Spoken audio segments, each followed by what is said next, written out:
it's just amazing. This little light, this little candle, this little flicker of hope that from the basement that I Right. thought maybe, just maybe my life could be used for something greater than me if I can make it through this. And, back in that basement, I cried daily, not in the basement necessarily. I would go for long winter walks. And I remember the snow sometimes would be up to my knees and I had insufficient boots and it was cold and I would just cry, not crying because I was sad or not crying because there was really emotion. I would just be needing to release. I had never Yeah. released before in my life. Mhm. And to know that the crying might have been the reason why the candle stayed lit and that eventually that flicker would turn into a flame and that flame would turn into Imiloa. If you had told me Uh, back then what I know now, I wouldn't have believed you, but I'm certainly grateful that I hung on.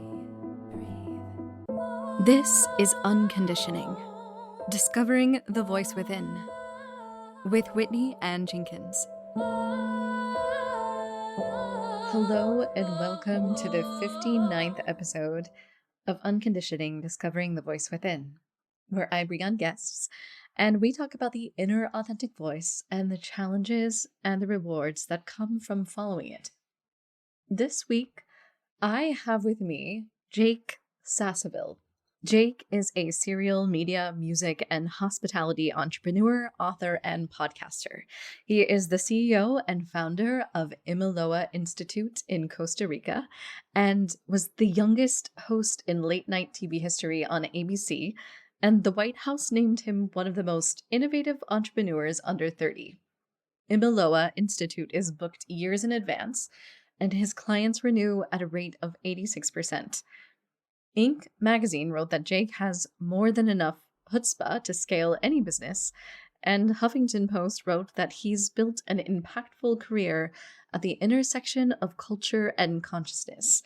This is probably one of my favorite podcasts that I've done so far. Jake was an incredible guest. He has so much energy and charisma and wisdom and just a beautiful heart in sharing his truth and allowing other people to find a space that they're able to explore their truth at a deeper level and their consciousness and create more awareness in this world, which is so needed. I know that every second of this podcast was delightful for me, and I can only hope that it's the same for you. And Jake even offers a special offer to the listeners at the end of this podcast. So be sure to stick around for the entire thing. And without any further explanation from me, here is Jake Sasseville. It's good to be with you. Thanks for having me. You too. So you have been on quite a journey in your life already. You've had to go through a lot yourself. There's something that I find that has driven me in my life, and people who have achieved certain things follow this inner voice or the authentic voice or their intuition. And so I'm wondering, when is the first time that you realized that you had this inner voice of your own? What a phenomenal way to start out our conversation. That is so beautiful. Thank you for that question, and thanks for having me on your podcast. It's a great question, Whit, because I think that when we learn to cultivate and listen to life's whisper, and we learn to live life on life's terms, the greatest possibilities start to open. And I would have thought 15 years ago, that sounds like a bunch of woo-woo nonsense. Right. But Yeah. now I've seen not only how good my life has become, because I think a lot of people define their lives by how good it is or how much access to material things they have. Mhm. And that's not what it is. That's partly what it is for me. Like, obviously, I like to live in a comfortable house. I have a nice car, even though I live in Costa Rica, and having a comfortable car is nice. But my focus is not on the amassing of those things. And I think partly it's because of my introduction to awareness and consciousness and learning more about listening to the whisper. So it's interesting. The first time that I ever recognized that I could hear or experience something other than my own monkey mind Mm. was when I was 21, I had traveled to London to someone who became a very dear friend and mentor, Susie Pearl. And Susie Pearl at that time was a big shot PR exec, spiritually curious, managing director of all these companies, and had done Madonna's publicity and Michael Jackson's publicity. And so it really done the thing with culture, the whole culture kind of hamster wheel. And she was really diving in more at that point to spirituality and consciousness. And she was just starting to write books that would become best-selling books. And so I was 21, starting my first TV show, about to launch after Jimmy Kimmel on ABC, becoming the youngest host in late night TV. And intuitively, I knew I had to spend more time with people like Susie. So I went to London for Thanksgiving. I remember this, in 2007, in Chiswick in West London. And she had a whole library of meditation books and CDs. And I remember seeing Paul McKenna's meditation CD. Paul McKenna's a hypnotist in the UK. And it was so ironic because he happened to be over for Thanksgiving that night. She had like a Thanksgiving meal to honor the token American. And so all of a sudden, this guy who's like a worldwide hypnotist is having Thanksgiving with us. And I have his book and CD, and I did his meditation. And it was the first time that I had ever meditated. Like on CD. And I like went somewhere, didn't go asleep. I went somewhere and then I came back here, but I had been somewhere. And wherever I had gone, it had gotten me to calm down and listen to what's in between sentences and in between words, part of whatever is in the ether. So that was really the first time that when I was 21, that really cracked me open and showed me that there's something else here. Yeah, you said that you felt like you needed to surround yourself by people like Susie. And so that statement in itself kind of like is a testament to you following your voice, maybe before you even recognized that you were doing so. Totally. I had a lot of crazy people around me. I was in the entertainment business. I had a team that was often double and triple my age. I was only 20 at the time. And so something inside of me, I started questioning, I started dealing with life's biggest questions at an early age, seeking answers. My brother died when I was 17 in my parents' arms. He was 13. My dad was diagnosed with Parkinson's. My mom's an alcoholic. Like, what is life and why am I here? And why don't I feel secure in my own home? And some of these huge questions that a 15, 16, 17-year-old is not really often answering. Or asking rather, or getting answers to. But so I knew that I had to search for answers. And luckily, I used my age to my advantage. 20-year-old calls you up and wants to have a spiritual conversation with you.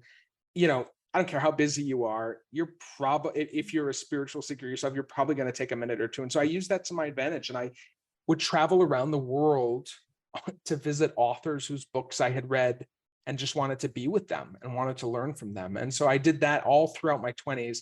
And it was a nice contrast to my crazy life in New York City, which was often filled with high highs and low lows. And yet in between those storms, I was seeking out serenity. I was seeking out the calm in between storms with these people that became my friends and my teachers.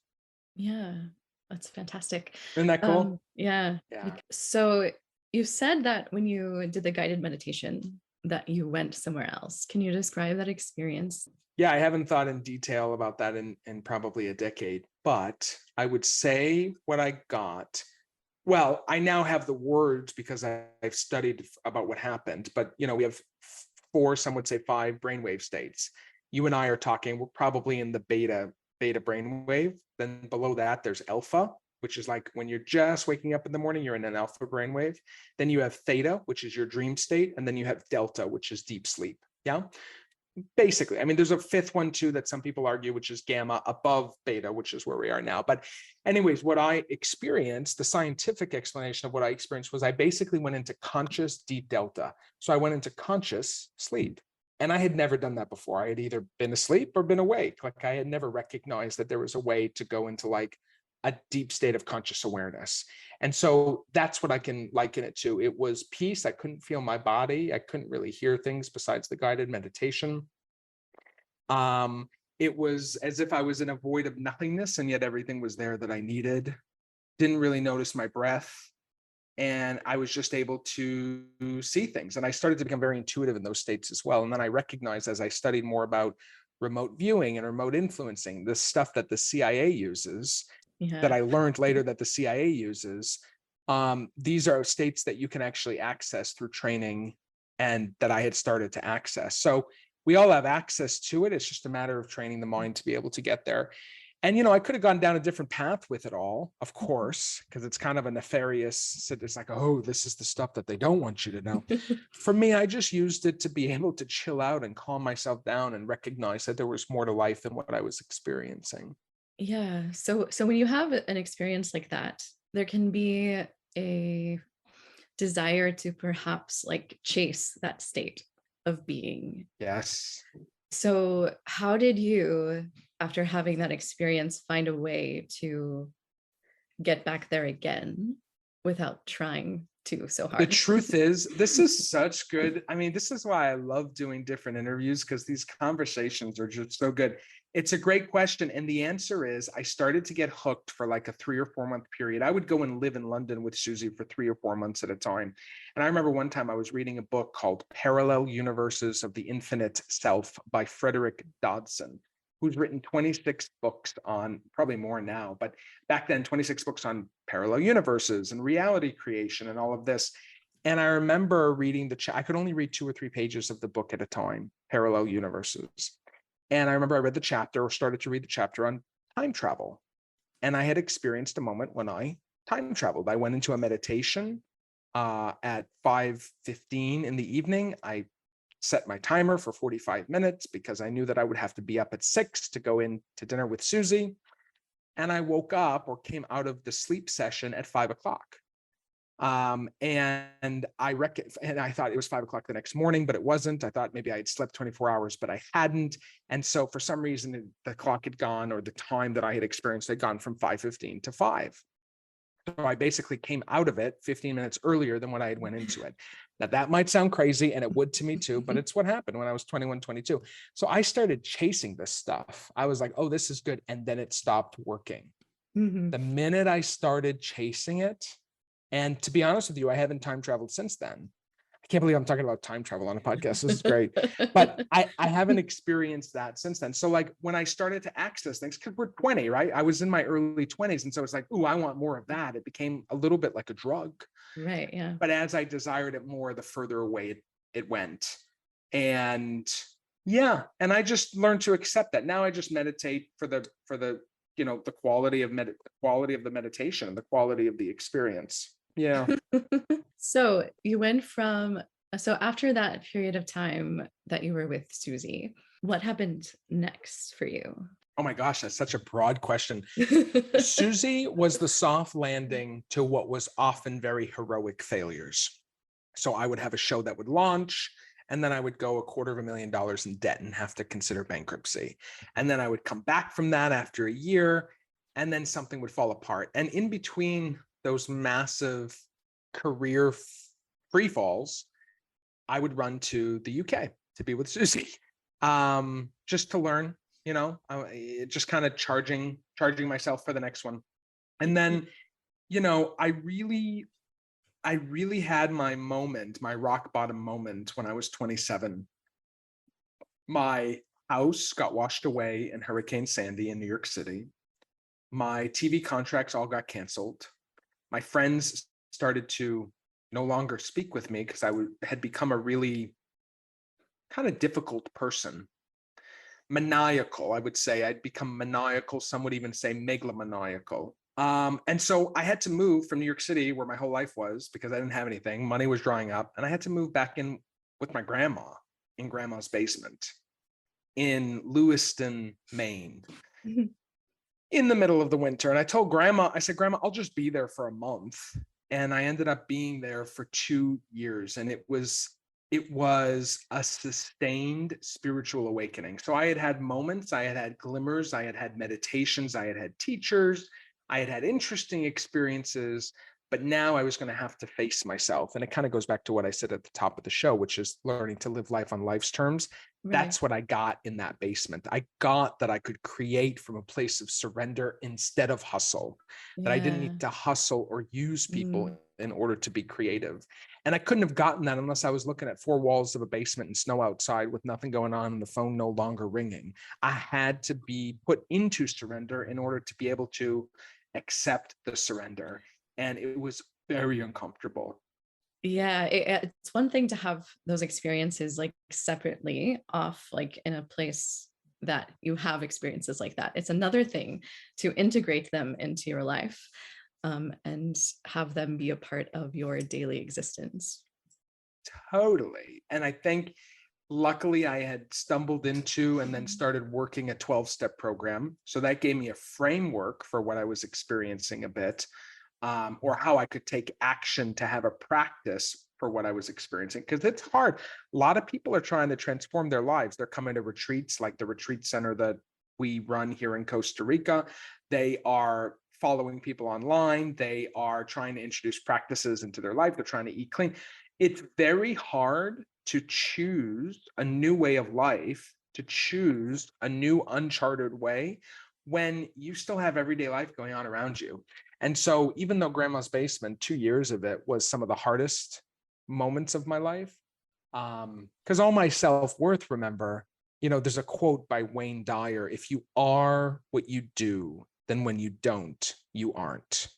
If you are what you do, then when you don't, you aren't. It's as if when I didn't have my TV shows and my people, coming and working for me and all of this, and if I wasn't creating something that I was shipping, if I wasn't compulsively hustling, it was as if I literally ceased to exist. So my ego died a very slow, miserable death in that basement because everything ceased to exist as I knew it.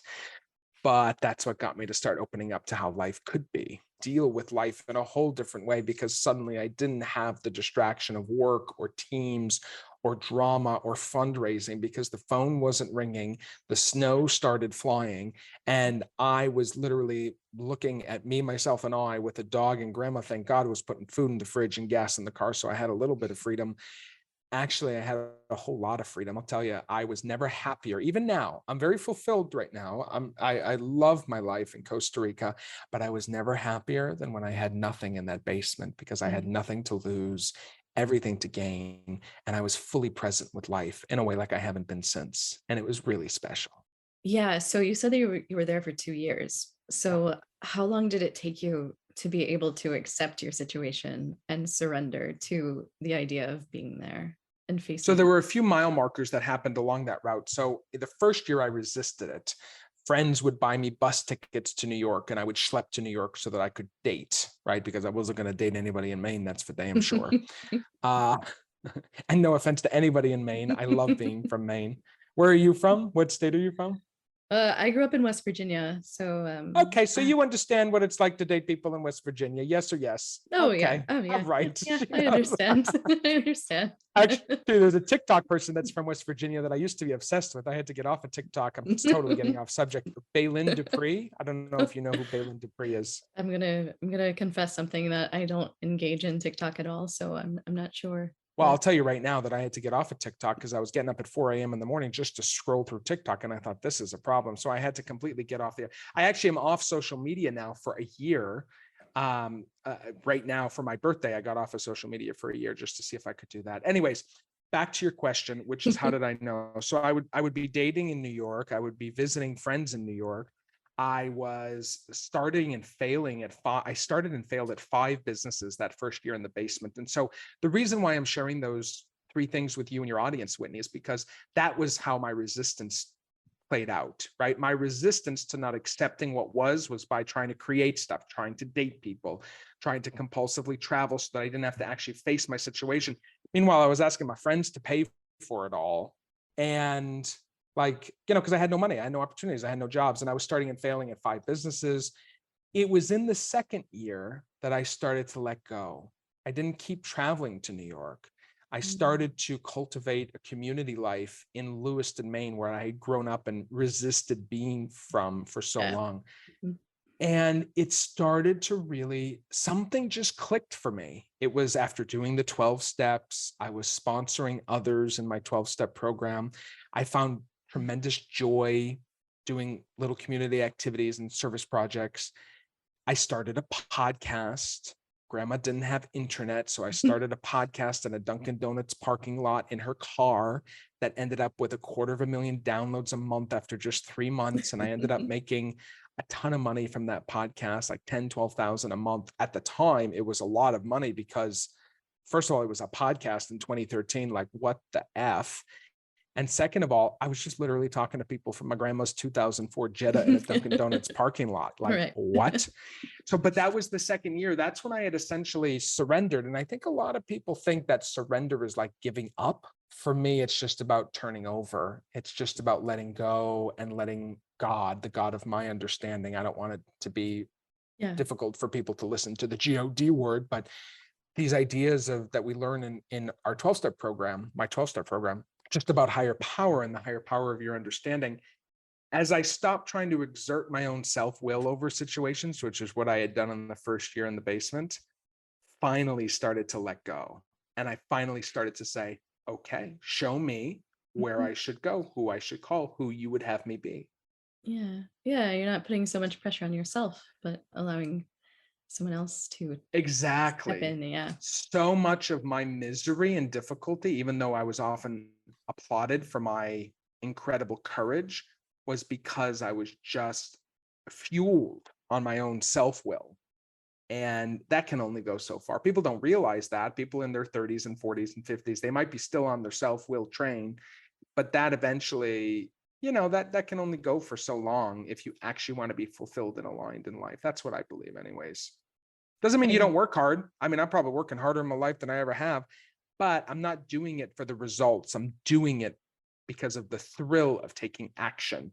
I'm in the action taking business now, not the results business. Right. Yeah. And you're operating from a place of alignment too within that, it seems like, from my my only perspective. job, I believe, when I'm out of alignment is just find a way to get back into alignment, find a way to feel the relief in life, whatever it is, even if it's taking a nap, like just get back into it. Yeah, for sure. And so what year was this basement Dark Night of the Soul experience? It's exactly what it was, a Dark Night of the Soul. It was from 2013. I went in July of 2013 and I came out August of 2015. All right. So it was 2 years and a month. Okay. So having that experience, and what got you out of that basement in particular? There was a moment where I just accepted that I would never leave the basement. There was a moment when I said, this is my new life. I'm living with my grandmother till she dies, and life is done for me. And I had accepted it, because acceptance is the key to all of my issues today. Mm-hmm. So once I accepted that, that's when life started to change. That's when the podcast started to take off. And then I was trying to figure out where I would go and live. And I didn't know where I was going, right? Because New York and LA did not feel conducive to me any longer after going through this massive spiritual awakening. Mm-hmm. And so my friend was like, well, you loved Maui when you came to my wedding.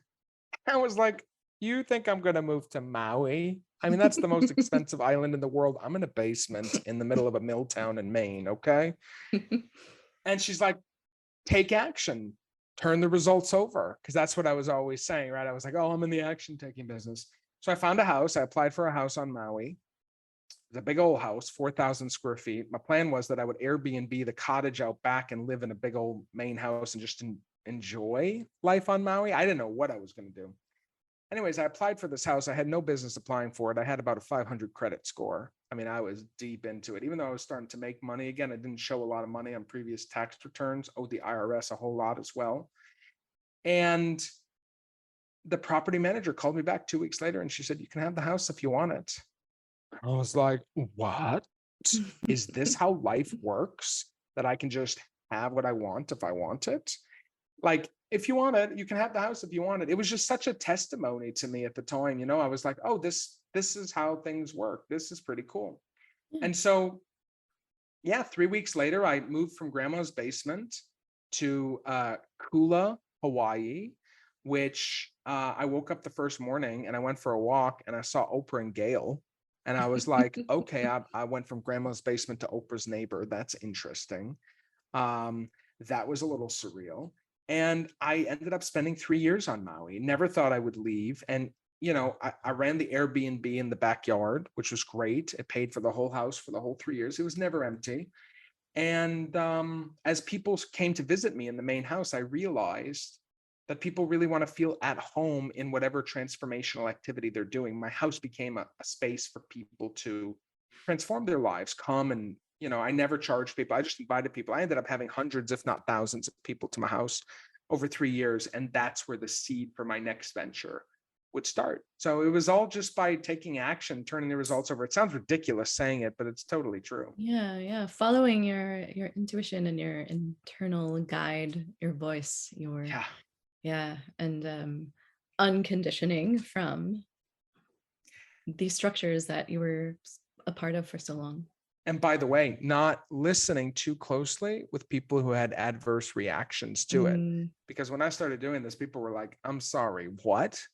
And yeah, it's just, and it's not like I had to prove them wrong. I didn't want to get into a situation where I was proving people right or wrong again, because that's how I had done life. But it's just taking calm, steady action despite all that. Yeah, and creating a protection and boundaries around yourself and your dreams.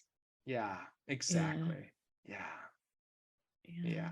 So the time on Maui, what did you learn like that affected you the most, do you think, from your Maui days? I had been taught how to fail for years. I had not been taught how to succeed.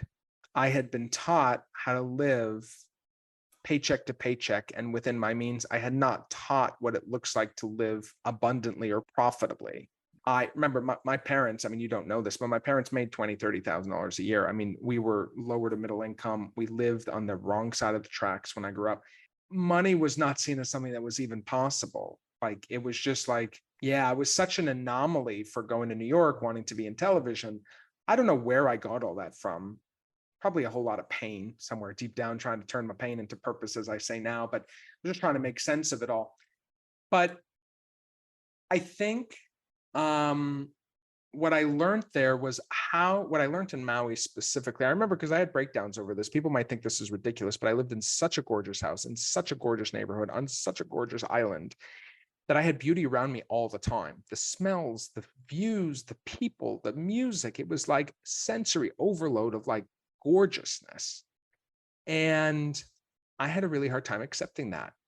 No one ever taught me how to accept abundance. And I don't even like that word because it sounds so woo-woo, but I was earning, I wasn't working for it. I mean, I had the Airbnb, like I was kind of working, but I was like learning how to put systems in place that would cause me to be abundant rather than me working my bum off for it. So I would say that's probably the biggest thing I learned. I learned literally, I just remember looking outside my front porch in Maui. It was 306 or 180 degrees, looking at 3 Hawaiian islands from 3,000 feet up. And it was like unfathomable that I lived there after I was in a basement. Unbelievable. And I remember just crying, and I was like, why am I crying? So I would call my friend in Australia, and she would talk me through and just point out what was happening. It was like, really, it was learning how to accept it. And I know that sounds ridiculous, like, oh, look at the privileged white guy who had to learn to accept his abundance. Like, okay, fine, people can have that, because I know I have that story running. Like, why does it take? But if you're not taught how to do that, it takes real practice. Yeah. And it's a journey. And I feel like it's also a reflection of your own self-value and your own self-worth, and being able to accept it and think that you deserve Yes. to be in that Yes. And to situation. know that I was powerful and I was one with God, Right. That it's like, I don't need to hide from the power that I have. I just need to not let my self-will run amok. I just need to keep it in check. The way I keep it in check is through daily practices, through conscious contact with God, these things that maybe we don't learn enough about when we're growing up, about like how to have relationship with spirit or higher power, how to be really quiet. And yeah. So you planted that seed. You had hundreds of people coming to you in your place that was surrounded by beauty. And so that had a ripple effect to where you are now, I'm guessing. I would say so. So one thing I identified, very good setup, by the way, Whit. Where I really got to was recognizing that and I kind of said this before, but people want to feel at home in their transformation. And so I had never been to a retreat center. I had never been to a retreat. I had been to hotels. I had started an Airbnb. I'm not a hospitality person. I'm a college dropout at this point, right? Still am, but I decide that I'm going to start taking action toward creating a retreat center, and that retreat center would eventually be called Imiloa.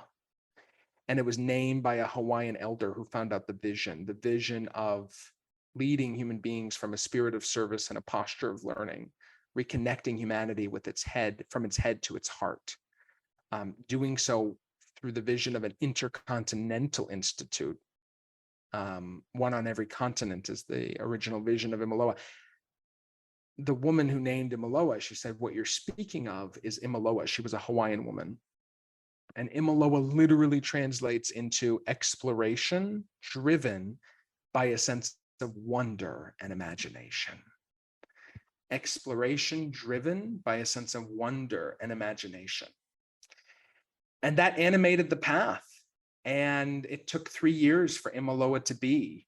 And I thought it was going to be in Hawaii. Me and an ex-business partner raised the money.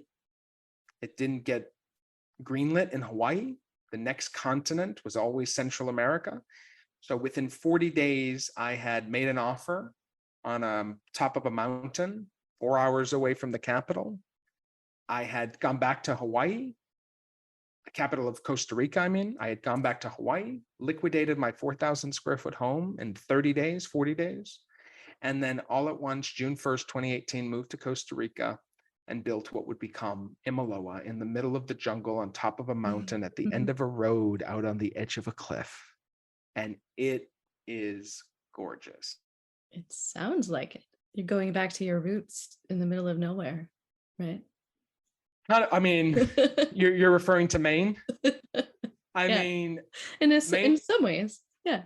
Yeah, I ain't in the basement anymore, Dorothy, but that's an interesting thing. No one's ever brought that before. I think, there's definitely qualities in the jungle that remind me of the basement, to be very honest with you. And in the way that it reflects back to people, when you're in this amount of nature, the way that it reflects back to you, what you're most unwilling or unable to look at, those do have the qualities of the basement. That was very insightful. Thanks for that, Whit. Absolutely. So you opened in 2018. Yeah. Okay. All right. So that was before all of COVID and everything. Yeah. Yeah. That was an adventure. Mm-hmm. Do you want me to talk about it? If you want to. You have the quality of some of my favorite podcasters where you just will make a comment and then just stay quiet and then wait for the other person to see if they're going to say anything. It's kind of fun, actually. I never know whether I should talk or just let you say something else. So the COVID was interesting. So we opened in 2018. We had only 5 retreats in the first 8 months. It was hard. We were building, we were $1 million over budget. Thank God we had such patient investors. It was a lot to open a space like this in a foreign country, for me especially, because I'm not from here, and I'm very clear that I'm not from here. And so I wanted to respect the culture and values, but I also wanted to build something really beautiful. So I had to build something really beautiful alongside Costa Ricans. And so that means I had to really learn a culture that it was very foreign to me. Right. And I had the best teachers. Some of the best teachers here are my team that are still with me and still with Imiloa and really helped shape Imiloa into what it is today. So during COVID, the borders shut in Costa Rica for 7 months. Imiloa was the only place to stay open and not fire a soul in the hospitality business. And I think that's a function of when your vision is big enough, yeah, and when your heart is in the right place and you have a whole lot of luck. Don't get me wrong, I'm not taking any credit for not, it was because of the generosity of the investors and the team that took massive pay cuts, including myself. I took a 90% pay cut just so we could stay open. The team took, 75 to 90% pay cuts just to stay open. It was a really difficult time, but we stayed open and we pivoted to being a space that people could live and work from. So we turned into a live and work for 12 months, 13 months. And that's what got us by. That and some generous investors and a generous team. And, now we're, thanks be to God, sold out for a year and a half, almost 2 years. Retreats are booking into 2024, back to back to back to back to back to back to back. Like literally, I came here yesterday to Imiloa, and we had a checkout at 2 p.m. and a check-in at 4 p.m. Group of 30 leaving, group of 25 coming in. Every day it's like that for the next year. Every week it's like that, rather, for the next year. It's just amazing. This little light, this little candle, this little flicker of hope that from the basement that I thought maybe, just maybe my life could be used for something greater than me if I can make it through this. And, back in that basement, Whit, I cried daily, not in the basement necessarily. I would go for long winter walks in a bird sanctuary called Thorns Craig. And I remember the snow sometimes would be up to my knees, and I had insufficient boots, and it was cold, and I would just cry, not crying because I was sad or not crying because there was really emotion. I would just be needing to release. I had never released before in my life. And to know that the crying might have been the reason why the candle stayed lit, and that eventually that flicker would turn into a flame, and that flame would turn into Imiloa. If you had told me back then what I know now, I wouldn't have believed you, but I'm certainly grateful that I hung on. Yeah, absolutely. Allowing yourself to like go through it rather than dance around it. Because I had danced for 27 years. I could do the boogie right around any sort of issue. And I was great at avoiding. And I was also great at appearing to take things head on. But really, I was just a scared kid. And until I really went through it, or when I really went through it, that's when life started to open up for me. Yeah. Congratulations on all of that and being where you are now. To get to where you are now, that took a lot of courage for you to go through that. Thank you, Whitney. Yes. And I'm curious because you were talking about when you were in Maui, and wait, you were saying on Maui. So is that the proper way to say it? You were on Maui? On Maui. Yeah, I think that's how people say it. Yeah, on Maui or in Hawaii. Okay. So you said that you were surrounded by this beauty and you were having a hard time accepting it when you were there, but now you're in an equally beautiful place, I imagine. How are you accepting where you are now? Again, phenomenal questions. So my path to acceptance in Costa Rica was very different than my path to acceptance in Maui. Maui, I started to learn that life could happen beautifully, that I didn't need to struggle in order to enjoy life. That was important. In Costa Rica, I hid from my brightest light, from being my brightest light, because I had two business partners that stepped down out of the company in 2020 during COVID that almost sank the company. Not because they necessarily stepped down, but because I was not equipped or thought I wasn't equipped to step in as CEO, which is ironic because anyone that I told that I was stepping in as CEO, they said, "Oh, I thought you already were." So everyone else had seen me as this really powerful figure at Imiloa, but really I just saw myself as the sales guy visionary. So I was just closing the contracts and envisioning what would be possible. I hadn't stepped into my real power. And so the acceptance, what I needed to learn to accept here was actually that. It was my own personal power. It was my own bright light that was unimaginable to me. It was my ability to lead the company.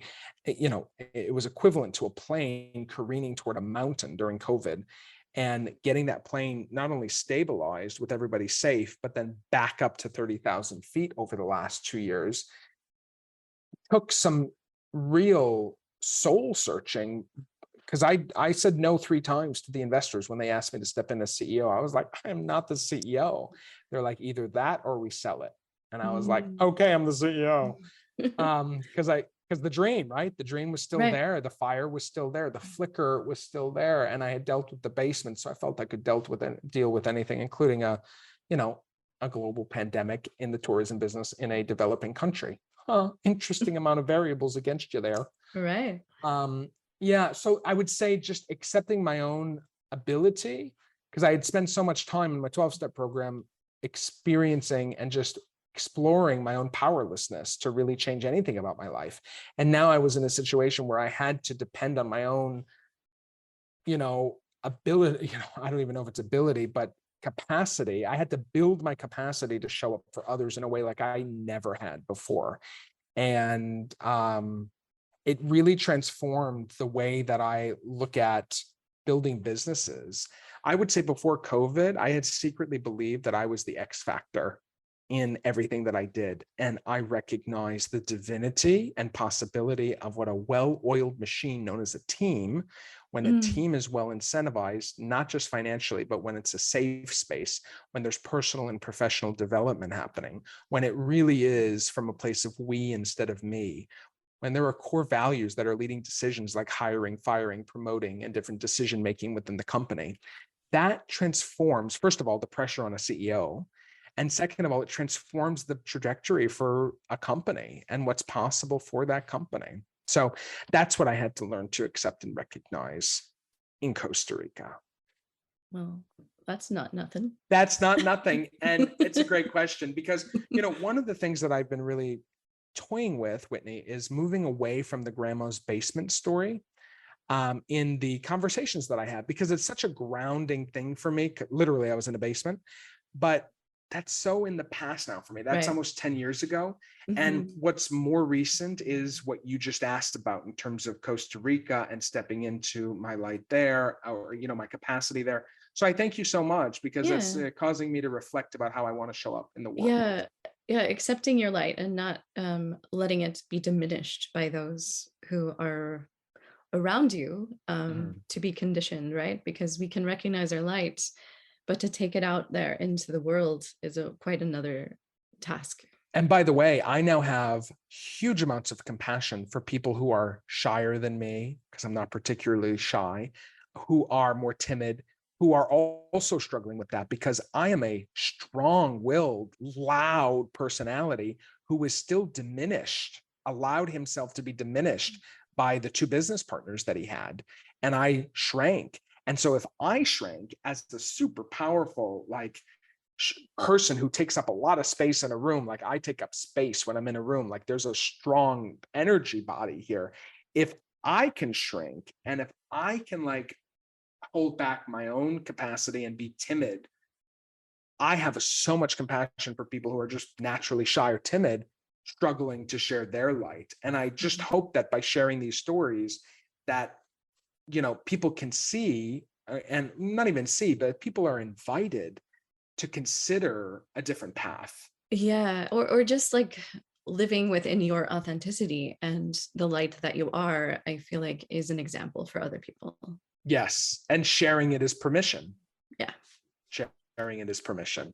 Exactly. So because you have this platform, I want to give you an opportunity to share anything that you would like to, as far as a message to humanity or the world, or, what you're up to next, or what you would like people to know about you, since you don't want to be in the basement anymore. Well, I think you just did it for me in the last 5 minutes, to be honest with you. I mean, by asking about the Costa Rica, like what I learned in Costa Rica, that is definitely something that's important to me. And I hope that by sharing it, like I said, it gives people unconscious permission to be able to step into it themselves as well.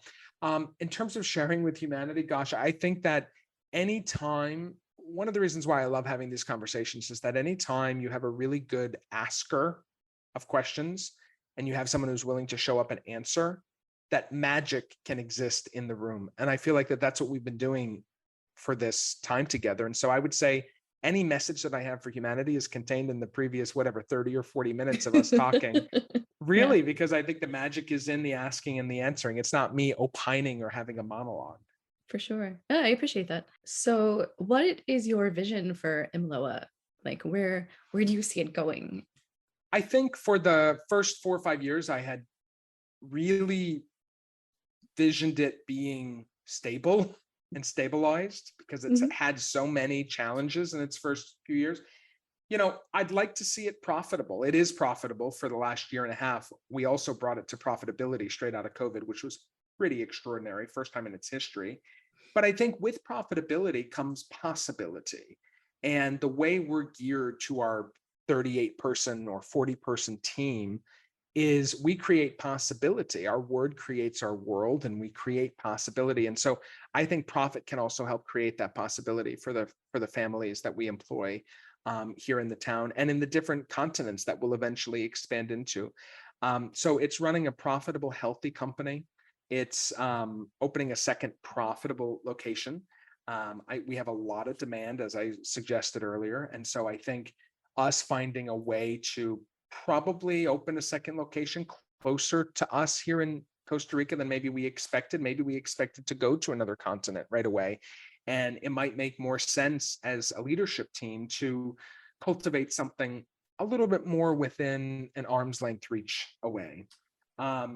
So that's in the immediate future, but really it's just running a profitable, healthy company that's contributing to the community that it calls home, that's contributing to its shareholders who have been so patient with us, that is creating this transformative experience for clients. We have 86% renewal rates for our retreat hosts that host here. Wow. I mean, that's incredible when you think about the fact that, we're a little bit pricier than most, and our clients can host anywhere they damn well please in the world. And yet 86% of them keep coming back to Imiloa. Like, thank you so much. Like that just, that shows that we're on it and we care a whole lot about what we're up to. So that's my immediate next vision. We'll see what the future holds.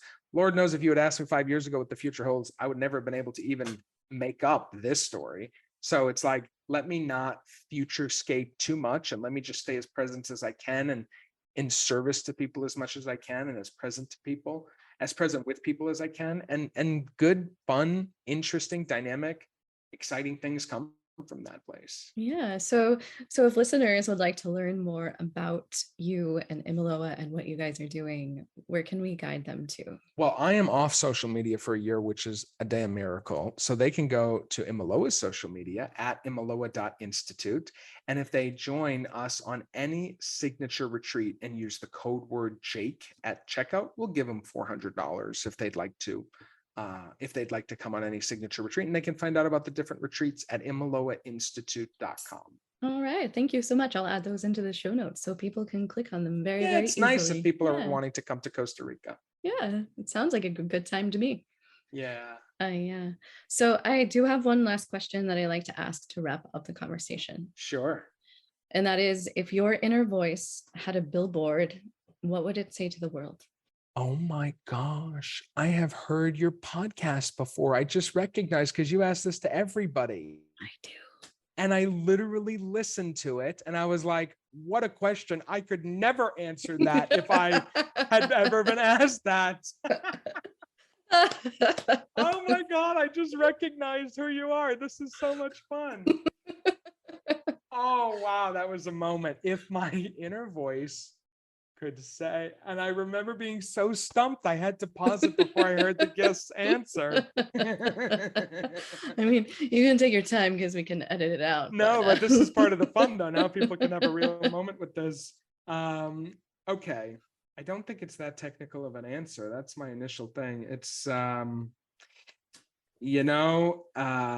it's acceptance is the key. Is it one word or is it a sentence? Whatever, lots of things can fit on a billboard. You just got to be creative. So, what acceptance, and I know I said it earlier, but acceptance is the key to all of my problems today. That when I can accept someone for who it is they are, or a situation for whatever it is, and not project on it, that life just becomes a little more serene. And it doesn't mean that the storm's not happening. Serenity to me is like being in the eye of the hurricane. Yeah. So acceptance is the key to all of my problems today. All right. I like that. I like that. It reminds me of a saying, I don't know where it comes from. Acceptance of what happens is essential to the discovery of the truth. Acceptance to what happens is essential to the discovery of the truth. Beautiful. I love that. Because I think deep down, authenticity, which you talk a lot about, and truth is actually what we're after. And in fact, I know we're at the end of the podcast, so you can edit this out if you want to, but I believe that when I know for myself, when someone is authentic about how inauthentic they are, I actually can get on with them very well. It's the people that I have trouble with at Imiloa, our clients, whatever, people who come in there inauthentic about how inauthentic they are. Because I think at the end of the day, we want people in our life. I want people in my life that show up authentically, even about how inauthentic we actually are, because all of us are. Oh, definitely. Yeah. It's like, just be in that. And so I love this. Acceptance is can you say it again, please? Sure. Acceptance of what happens Acceptance of what happens is essential to the discovery of the truth. Of the truth. Yeah. And authenticity, and being authentic about how inauthentic. I think that that's so key, because both are driving to truth. Yeah. And so is this podcast, by the way. Yes, it's trying. It's what I'm trying to do. Yes. I feel it. And I love that I feel like I just rediscovered you. Yes. That was a cool moment for sure. Yeah. All right. Thank you so much for joining me on this podcast and sharing your time and your story and your wisdom and your light. Thank you for doing it. Thank you for having me. Thank you for the questions. Thank you for the discovery in my own life, so that I can be led a little bit closer to truth. Thank you so much for joining me this week. If you're listening and you like what you hear, please consider subscribing and rating this podcast, as it really helps get this podcast out to other people who might be interested in hearing it but don't know about it yet. And also, if you'd like to contact me or reach me, you can reach me at unconditioningpodcast@gmail.com or unconditioningpodcast on Instagram. Thank you so much. And until next time, stay tuned in to you.